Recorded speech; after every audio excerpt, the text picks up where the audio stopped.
Now, never have I asked any congregation to take their phones out while I'm speaking. Now, it may be far more interesting for you to look something up than listening to me, but what I'm going to ask you to do, and I'm not real great with technology, everybody get their phone out, if you have one, and you got a QR code here, put it up there, and take this evangelism quiz.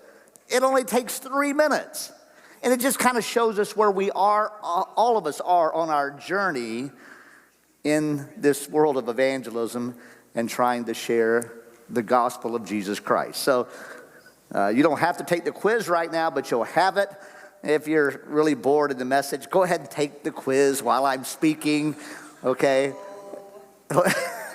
And so hopefully everybody was able to get that. If you have any trouble, just see me kind of afterwards. Title of the sermon is called Beeps in the Night. Now, maybe this will make a little bit more sense as I go on. But let me just kind of illustrate it. Have you ever been asleep in your bed at night, and all of a sudden, as you're sitting there, you hear beep?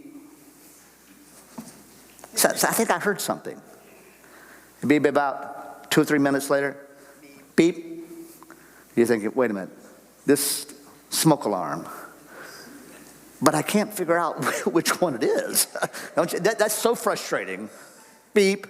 So it has interrupted your sleep, kind of jolted you, and now you're on the search for finding where this beep is coming from. And so after a diligent search, you finally find that you replace the battery, and we all lived happily ever after. This will make a little bit more sense as we go on in the message called Beeps in the Night. But SpreadTruth, and Christine, you probably remember this, we used to produce a little track called Is There More to Life?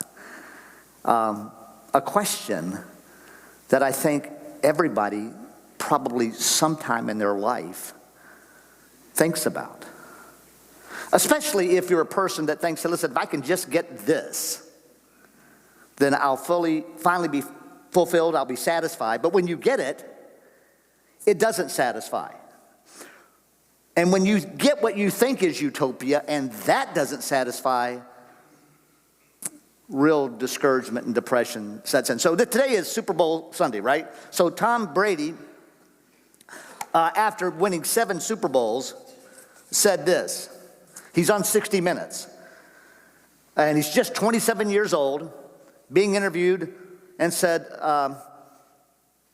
he said to the interviewer, man, there's got to be more to life than this after winning all these Super Bowls. The interviewer said to him, well, what do you think, Tom? What do you think there is? He says, listen, I wish I knew.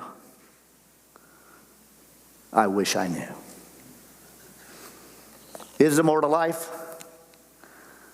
Life raises such questions to all of us at some point and certain experiences break, beep, into our lives that spur us to question whether our answers are deep enough, prompting a search for what we sense is missing, an inevitable sense of something more. Your community, your neighborhood, your workplace, your school, they're processing questions like that. Man, is this all there is to life? And you can be assured that a God who loves people, who cares about it, and who is on the move is sending signals, or what Os Guinness, I'm going to lean on him a lot in this message. I don't think I've ever had an original thought, I don't think. But these signals of what we call transcendence or beeps, he is sending, and he has always sent to people's lives. That beat jolts them just for a moment. It punctures their worldview just for a moment. And it points in a certain direction. Now, what do these beeps or signals do? I said, yeah, they kind of jolt, because we all get taken up in the mundane of life. Everyone does. And as secularism has taken over America, they think there's probably no supernatural.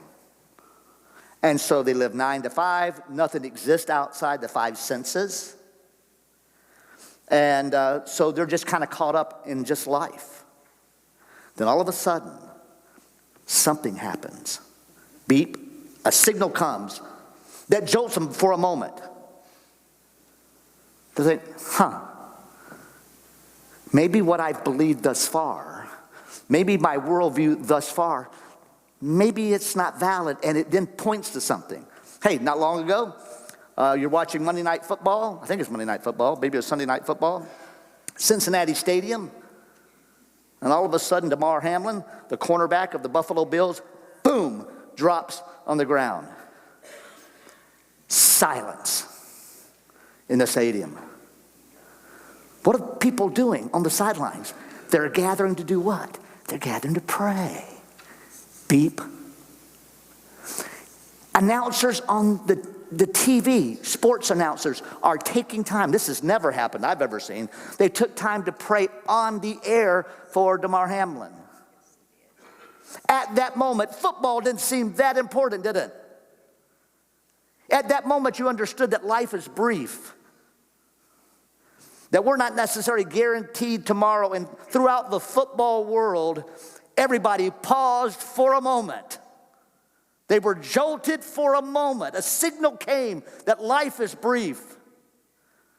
And if you could have heard the words of Josh Allen afterward about spiritually what that did to him, because it punctured his viewpoint, it jolted him, but it then pointed. Read what Josh Allen had to say. See, that's what a signal does, that God, who is on the move, is constantly sending signals or beeps into people's lives to jolt them just for a moment and point them. Now, the signal or the beep isn't the answer, because they've got to go on the search. They have to go on the search themselves.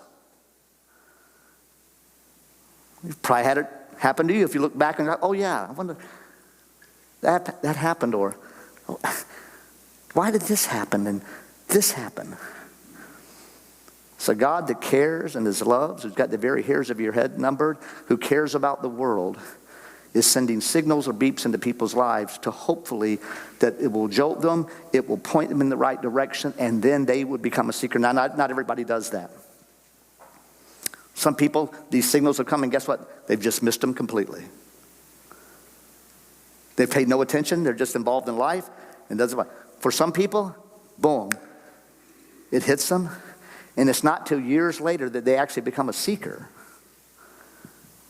And they trust Christ. Malcolm Muggeridge, famous British journalist, a man who was very liberal in his philosophy. He was drawn to communism. In fact, he and his family had moved to Russia to live under Stalin, and became very disillusioned with what communism really was. He went to Cambridge, became very disillusioned with education. He thought, well, I'll enter the service. And so he entered the service and worked for the British in East Africa as a spy and doing some intelligence. And became very, very depressed. Didn't know God, didn't know anything about him. And then all of a sudden, he says, you know what, I'm going to end my life. Life has no meaning. Life is absurd. He says, but I got to do it in such a way that my family's not embarrassed. He said, what I'll do, I'm going to go down to the coast here, take my clothes off, and I'm going to swim out into the ocean. I'm going to drown. As he swam out in the ocean, he happened to turn back and look back at the shore, and there happens to be the lights of the cafe on the shoreline. And he said it reminded him of home and the sense of belonging. Where did that come from? Those feelings, those emotions, the idea of home, the idea of belonging. He had to find the source. It was like a light had come to him just at that moment of understanding.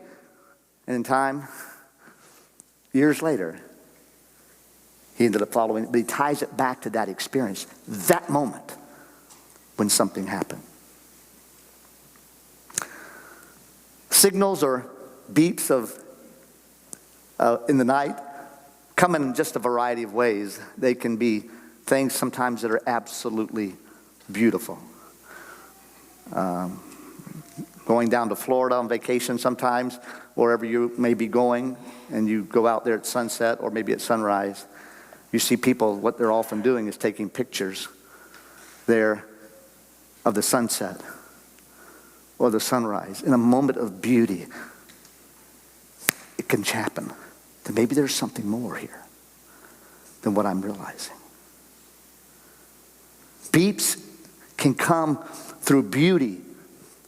I think of New York City, and I know I'm a crazy guy when it comes to New York. But there's something happens when I walk into a play, or I'm in a good movie, or you're in a good book. I've seen Beauty and the Beast 5 times. That doesn't show my manliness, I guess. I'm kind of finding my feminine side here. But you know how it is at the end of that play. Tale as old as time, da da da da da, Beauty and the Beast. And the audience erupts. Erupts. Something happens to you at that moment. That's the way, and you can't even explain it. As Lewis says, it's the desirable ache on the inside, like, oh. You're in that book and you never want to come out of it. It's just there.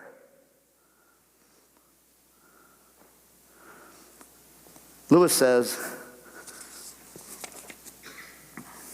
Randy Newman in his book Mere Evangelism says this: people feel it when they see something beautiful or hear a piece of music that transports them into another world. You ever watch these people at a concert and just going crazy? Man, like, what in the world? They're just like on another planet. There's something about a concert. It's like, yes. And people, unfortunately, live for that, to bring them to the next concert, to the next concert. Randy says they get a hint of it when they read a good book that makes them want to jump into it and never return. Listen to this. We usually notice it when it goes away. But Lewis says it's not in these things, not in them that the joy came. And with C.S. Lewis, think about him. What was the signal for him? Folks, he was an atheist. He was an atheist. And he was good friends with J.R.R. Tolkien. And it was Lewis's love of fairy tales, of resolution, and the beauty of a fairy tale that drew him, that there must be something more. His autobiography is called Surprised by Joy. And when he saw the beauty of a little bush here, there's something that happened in him that moved him at that moment. Beep. And because of the beauty of that bush, or because of that fairy tale, something happened. It jolted him and said, maybe there's something more. He says, but it wasn't in those things that the joy came. It was through them. It was through them. Because if you think that it's going to be in them, they become dumb idols. And don't we have that in our culture today?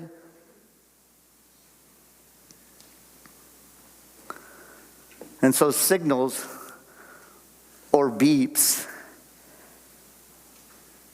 can come through beauty and through wonder. Or maybe they come through something kind of tragic, like a Damar Harlan. It just sets you back just for a moment. I said I lean heavily upon Os Guinness here, but his wife, Jenny Guinness, before they were married, was once a great model that traveled all over the United States and all over Europe and on the cover of many, many magazines. She didn't know God. She didn't have an interest in God. And so she was hanging around the big people Duke and Duchess of Windsor. They're going to be at this party. She's engaged now. She's going to Paris, and she's going to Salvador Dali's big party at his apartment there in Paris. She has no interest at all in spiritual things, but God's on the move. And she walks in there and she notices everybody at the party is decked out in these kind of Indian kind of type of costumes. Everybody is just all decked out in these crazy costumes. And she sees Salvador Dali walking around, the head of the party, with a pet cheetah on a leash. But the pet cheetah had been defanged and had been declawed. At that moment, beep, it took her back when she saw it. How absurd that was. And then she thought, that cheetah is just a caricature of what it was created to be. But then she looked around and she says, so are we. She says, there's got to be more to life. She said to God, I don't know if you exist. And I can't find you. But if you do exist, will you find me? And God's on the move. She goes back to New York, living in an apartment. Her mother comes to see her. Her mother said, hey, listen, these people from Seattle, Washington are in town and they want to come by and visit. Do you mind if they come by? Jenny said, yeah. They come by, and as any good mother would do, she gets out Jenny's portfolio of all of her magazine covers, and as the couple's going through it, there's a big gasp. And Jenny goes, why'd you gasp? I said, well, ma'am, 6 months ago, we're in Seattle, Washington, on our way to a Bible study. And I happened to go through the supermarket, and as I'm in line, I see your cover on that magazine. And I said, we need to pray for that girl to come to know Christ. Beep. And now Jenny has been the lifelong partner of Os Guinness, a world-famous philosopher and theologian. But what was the beep she would say in her life, the signal from God? It was a cheetah that jolted her in the moment. Beeps or signals can come through beauty. They can come with what you think is ordinary events in life. It can come through something you see as so beautiful that there's got to be more, or so evil that there has to be more. W.H. Auden, a liberal poet from Britain, didn't believe in any type of absolutes. As liberal as you could get. He's now living in New York City in the 30s. And he happens to be up on the Upper East Side there in Yorkshire Theater, because in those days you didn't have TV like we have today. And so if there's going to be any documentary on the war, it would be in the theaters that would show the documentary. And so he walks in. And it happened to be in the German section of New York City. And so when he walks in, he's sitting, there's a documentary of Hitler in 1939 invading Poland.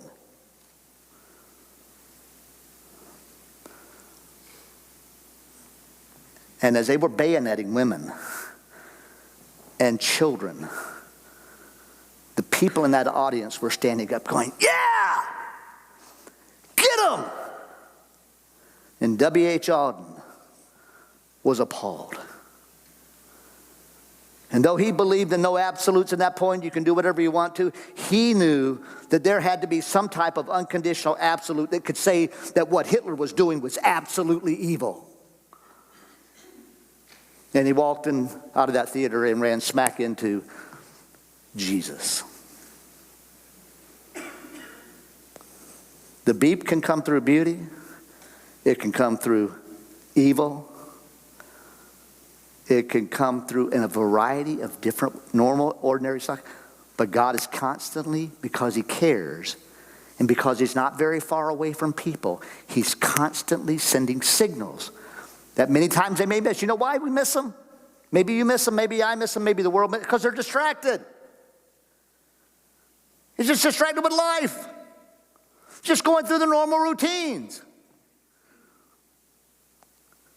It's like what they call Plato's cave, that illustration. In Plato's cave, you got 5 men that are prisoners. And they're prisoners in a cave. And the only reality they know of inside that cave is them sitting there chained, and they see the shadows on the wall in front of them from the fire behind them. That's the only reality they know. And they just think this is life. This is just how it has to be until one escapes. And he sees outside there's sunshine. There's warmth. And there's beauty. And he runs in and tells the other guys, you won't believe what's out. And they're incredulous with him. You've got to be kidding. There can't be anything like that out there. And the point of the illustration is people are living in the cave thinking there's no supernatural that's out there. And folks, we got to get them out of the cave to see, guess what? Something big is going on. And something has already happened in their life that probably is of divine, that God has signaled to them. They may not call it that. They may not know how to quite explain it, but something has happened. This may happen to you.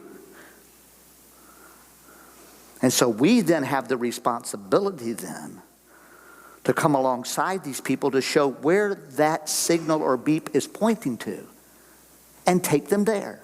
Now, open your Bibles to Acts 17. Now, I wish I could spend a long time in this passage here.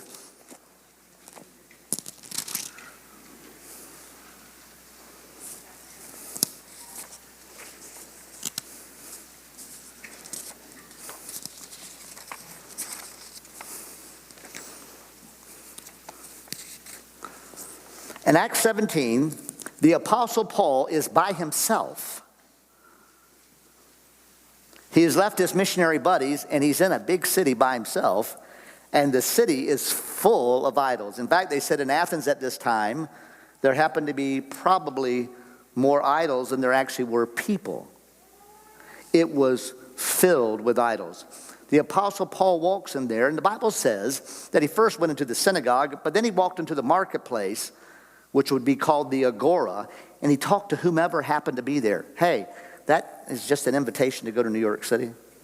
He went into the public square and just talked to whomever happened to be there. That's what we do. And then he's going to debate a little bit with the Epicurean and Stoic philosophers. And then all of a sudden, he's going to stand up and he's going to give a sermon. Now, in this passage here, this sermon's only like 8 or 9 or 10 verses long, but really it's probably a much longer sermon. This is just kind of a kind of an outline of what he said. But notice, now understand this. Has God sent any beeps yet to these people? Has he sent any signals to them that they can't quite figure out? And is Paul then going to show them where that points to? You all remember that as he's walking around, he sees an idol called to what? The unknown God. Beep. Now understand here, the reason that idol is there to the unknown God is 6 centuries prior to Christ here. 6 centuries prior, there had been a terrible plague, history says, in the town of Athens. And they didn't know how. They thought that the gods were upset with them. So they sacrificed to all the different gods, but the plague didn't go away. So they invited someone in to give them some advice, and his name was Epitomes. And Epitomes says, why don't you do this? I don't think the gods are upset at you. These gods that you have in Athens are upset with you. So why don't you do this? Why don't you take a flock of sheep and let them loose? And the sheep that go and some of them will go and graze. And if you happen to have any sheep that go and they actually lie down, if they lie down in this spot right there, make that altar there and sacrifice to the unknown God. And so they let the sheep go, and the sheep went, and some of them laid down, and they built the altar to the unknown God. Guess what happened? The plague went away. Paul's coming along. Hey, gang, you see that unknown. Oh, yeah, we've heard all that story. We've never been able to quite figure that whole thing out. You know, we've searched and we just can't quite figure out what that whole situation was. But we know somehow that plague went away and there was this unknown God. We don't know who this unknown God is, though. We've been sacrificed. Paul said, let me tell you. The God you called unknown, let me show you who he, and he says, the God who created the world. Whoa. And to the city of Athens, beep. Beep. He explained it to them. He pointed to them to the right way. Did they receive? Well, we don't know how many did. We know a few at the end of the chapter did. But let me, I'm never going to keep up with my... You guys were in Crossroads. I never have been able to keep up. Laura said, if I need to lose my Bible, I'll lose my Bible. She'll find it for me because those things. Okay, now listen. So now you see the setting of when he now addresses these people at Athens.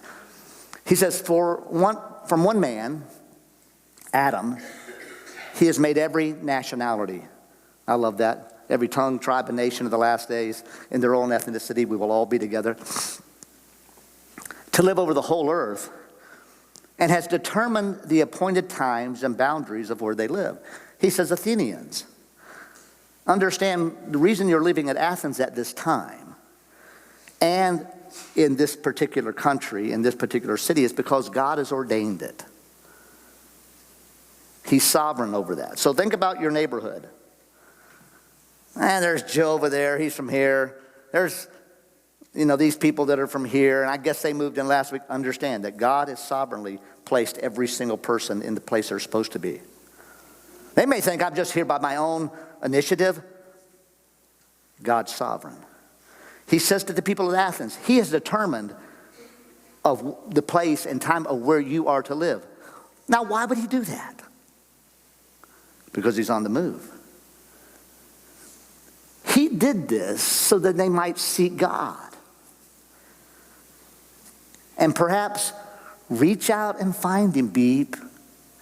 I love this verse. Though he's not far from each one of us. He's there.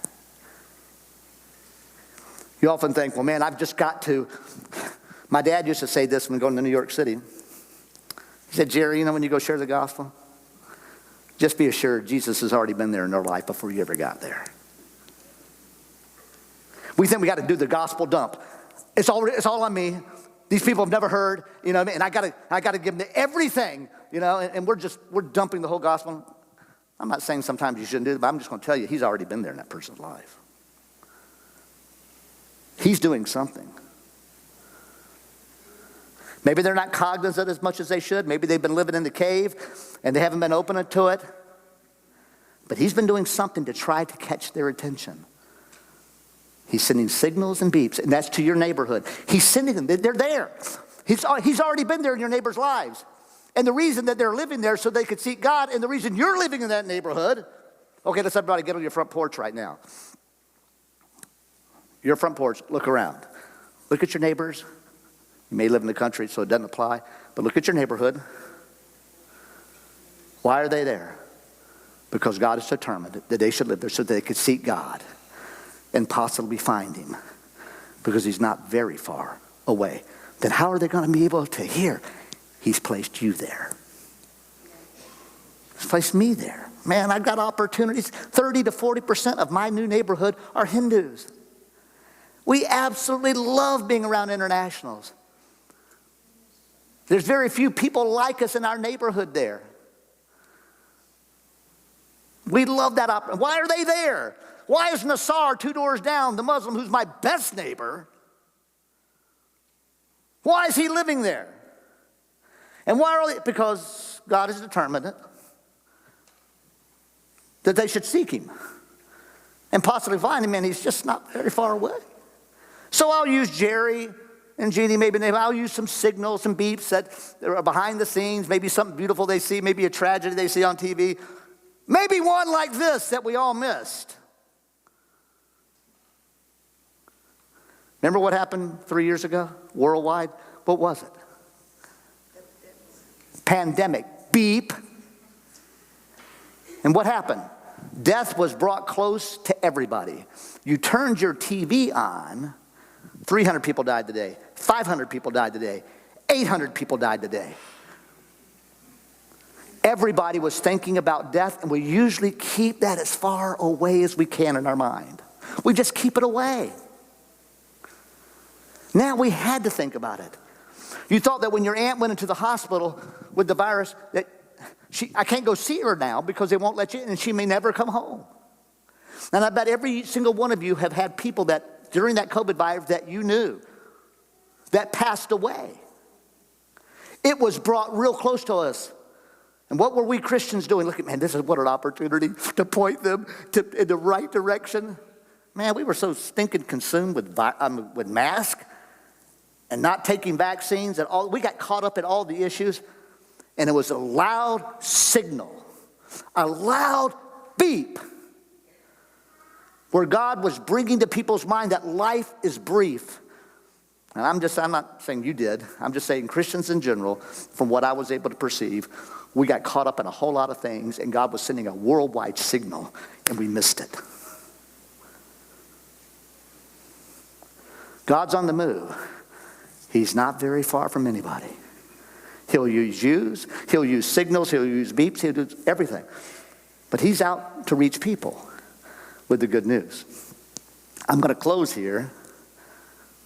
I've already talked about that point. Got a new little booklet out. And this is Sarah. There's Sarah. You want to wave your hand over there? Sarah's the ultimate creative designer over there. She works with SpreadTruth. Okay? This is in a little booklet that's going to be coming out. It's in digital form. It's called Everything Will Be Okay. Finding Hope in the Dark. That phrase, everything will be okay. Finding hope in the dark. If you were like me, growing up, not everybody now, so some people haven't had this experience, but most of you have had the experience as a child, or you have, as a parent, given that experience to another child. You know how it is at night when your little child is awakened in the dark by a thunderstorm.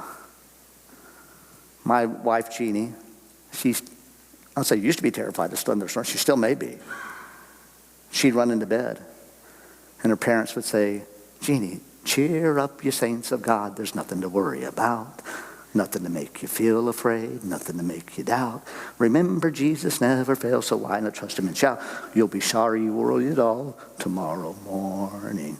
They were saying to you, hey, Jeannie, sweetheart, everything's going to be okay. How about a nightmare? Your little children have a nightmare. They run in there and you say, hey, sweetheart. Or you're holding your little baby and they're crying. Say, hey, it's going to be okay. Or as some children do, when they've experienced rejection, and unfortunately that happens. Maybe they're the child that wasn't invited to the birthday party and everybody else was. Maybe they weren't picked on the sports team and they were left off to the side, and it's at night usually the children come along and they process these things. And they're troubled. And they run into their parents' bed and the mom and dad say, hey, sweetheart, everything's going to be okay. We had a situation one time, one of our grandchildren, something happened, he was super scared. And they called Jeannie Gigi. Run there, hey Gigi, will you hold my hand? Basically could tell he could fall asleep. And the assurance of a grandmother holding her grandson's hand saying, listen, everything's going to be okay. Is that a lie?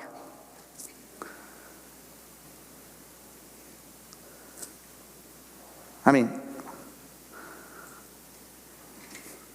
your children that came in there to seek comfort, and you said everything's going to be okay, you're going to die one day.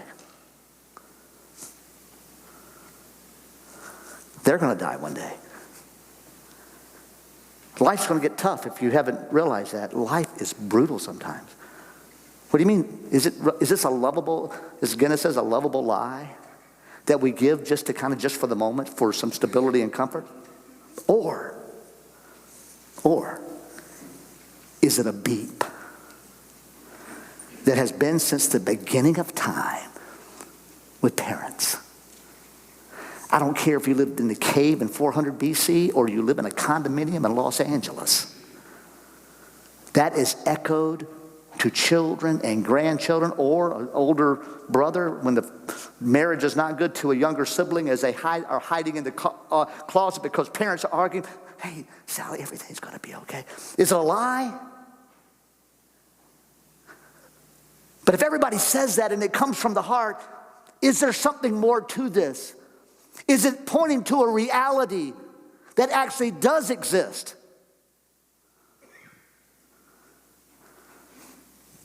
In J.R.R. Tolkien,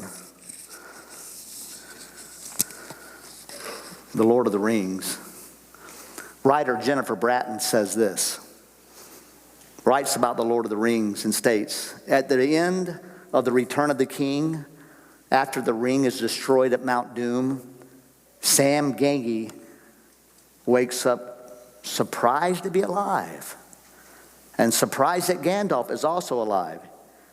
And he declares, I thought you were dead, but I thought I was dead myself. Will everything sad become untrue?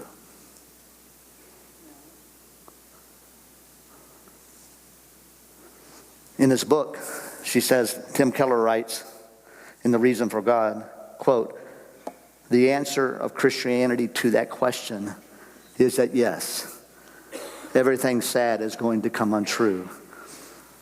No, it's kind of hard to believe, and it will somehow be greater for having been broken and lost. You ever, I had one recently. You ever have one of those dreams? It's just bad to make sense, but it's really bad. You know the best feeling in the world is when you wake up and you realize, guess what?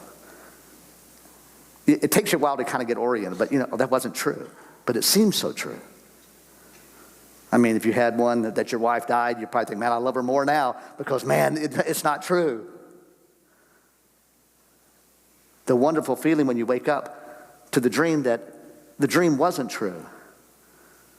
But what if the reality of this story is that when you do pass from this life to the next life, that everything that has happened in your life, in some way that God is able to orchestrate it, will become untrue? What if that's the case? And what if the beep is going out to every parent and grandparent as they comfort children? Hey, it's all going to be okay. Everything's going to be okay. Is just a beep that's signaling that that's what they really want. And that's the deepest desire of their heart, but they're not quite sure how that could ever be. But you got the message that tells them it can be. Dr. Tim Keller, who's one of my heroes, I used to quote him at Crossroads. Now, Keller became real popular. He became real popular. He passed away. I said, man, in Crossroads, I used to quote Keller when Keller wasn't cool, okay? But he's now only has a couple of years to live. He had stage 4 pancreatic cancer and died this past May. And so there were times when he and Kathy would sit down and, they would cry together because he knew they didn't have much time.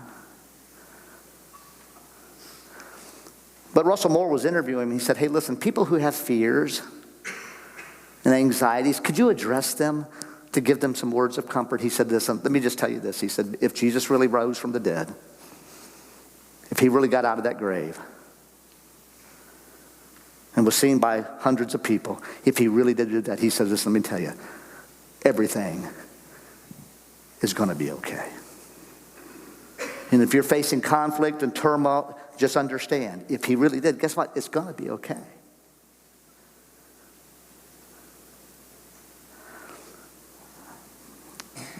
We've all here suffered some type of heartache.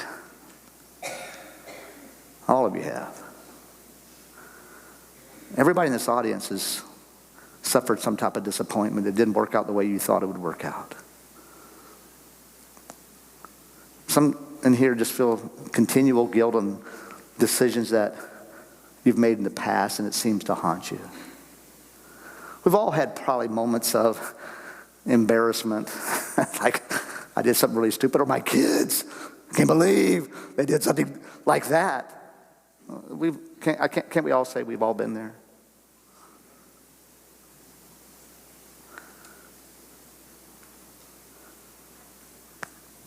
What if it's really true? Because of the story that I'm in, the Christian story, that everything's sad and disappointing, embarrassing, and frustrating, and hurtful. Well, one day, he'll take it, and however he is able to work it, will become untrue. And we'll be the better because we went through it. You see, that scripture says he's not very far from any of us. And he's speaking in a variety. Don't put him in a box. There's a mystery. Your friends, and maybe you're in the cave. And there's life outside the mundane. There's the mysterious of what God is doing.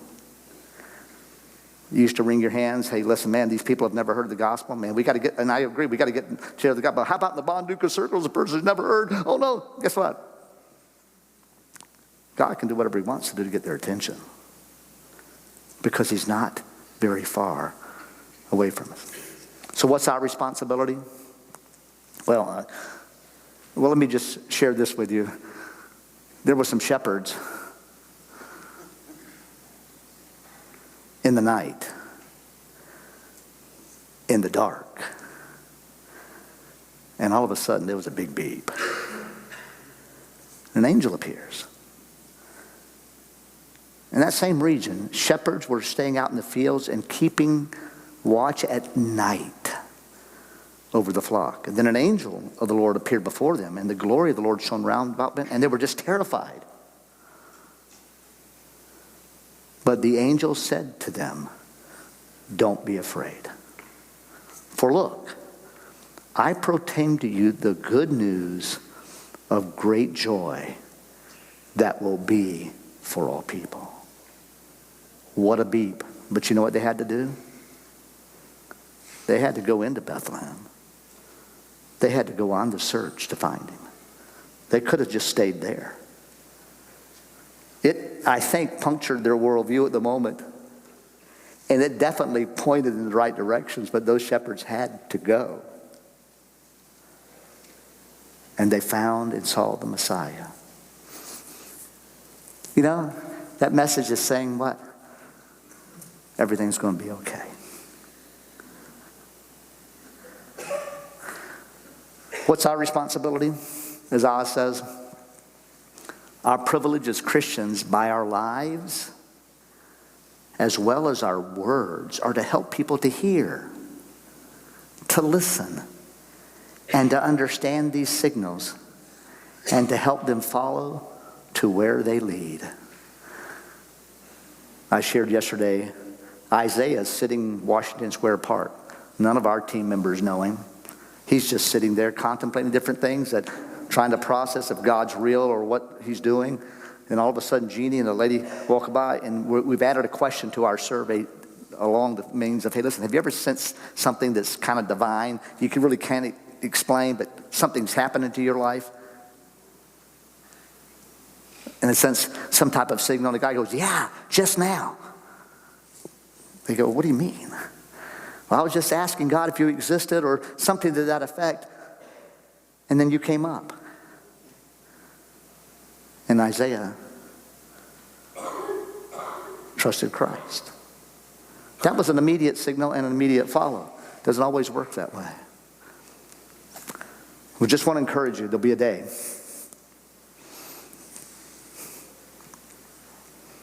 when we're in heaven. And there's a huge number of people that the Bible says in Revelation 5 and Revelation 7, so many that you can't even number them. The largest gathering in the world, they say, has been in India, 120,000 people at one time.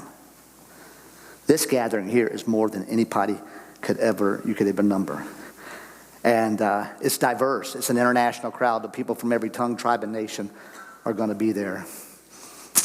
And when we're here, and when John sees this vision, it's something that he sees that's already happened. So if you're there in Revelation 5 or 7, guess what? He may have seen you there. It's happened. He has a future vision of something that's already happened. And it's millions upon millions of faces. Some of them you'll know. Some of them you've read about. The woman with the issue of blood. Little short guy named Zacchaeus.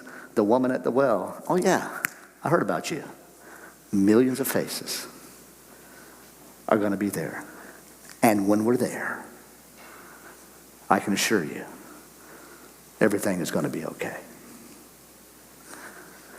Then I looked, and I heard the voice of many angels around the throne, and also the living creatures of the elders. Their number was countless thousands, plus thousands of thousands.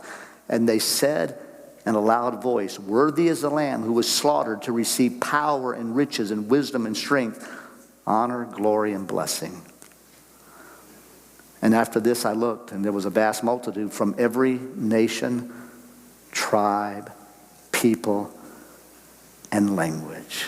It's pretty diverse. It's a pretty international crowd. And according to a scholar like Tim Keller, who knows about the future of the growth of the Christian church, he says the Christian church in the future is going to be multi-ethnic. The growth will take place.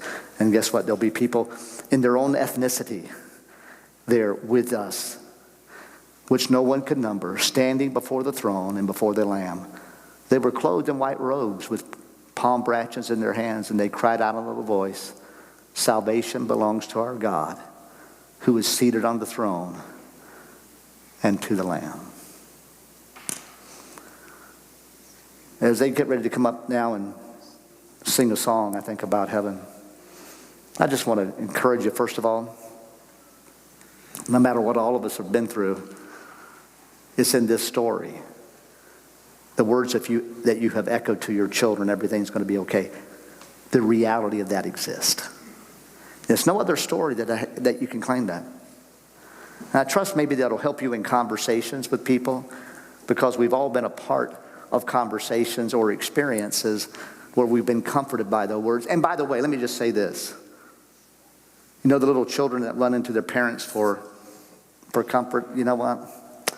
Last time I checked, there have been plenty of nights that you and me have tossed and turned in bed because we were concerned about something. W.H. Auden says we're just children. Adults are just children afraid of the night. Same thing. Same thing. We don't necessarily have anybody to run to and say, "Hey, listen, can you just tell me it's okay?" Well, we have those same aches. But be assured that there'll be a day when everything is okay. Please take this message to your neighbors who are already receiving the signals, who are already receiving the beeps, and they may not even recognize them. Listen to their story. Listen to what happens and show them where those beeps lead.